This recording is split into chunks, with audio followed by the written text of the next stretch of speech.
अगर आप लोगों को इंटरनेट से पैसे कमाने हैं तो आप लोगों की प्रॉब्लम सॉल्व करनी पड़ेगी। इससे क्या मुराद है, लेट्स सपोज आपके पास कोई स्किल है और एक स्पेसिफिक पर्सन या ऑर्गेनाइजेशन को उस स्किल की ज़रूरत है अपनी प्रॉब्लम सॉल्व आउट करवाने के लिए, तो आप अपनी स्किल को as a service sell out कर सकते हैं।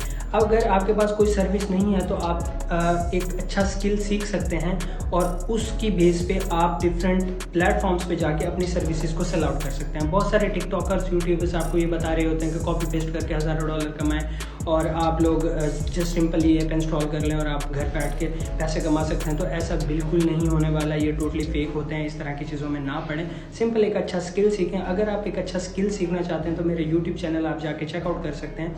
डिटेल के अंदर फ्रीलांसिंग और वेबसाइट डिज़ाइनिंग एंड डेवलपमेंट के relevant without any code complete courses मौजूद हैं और उनके यूज़ करते हुए उनके सीखने के बाद आप एक अच्छी इनकम जनरेट कर सकते हैं। साथ ही साथ मुझे इंस्टाग्राम के ऊपर फॉलो कर लें।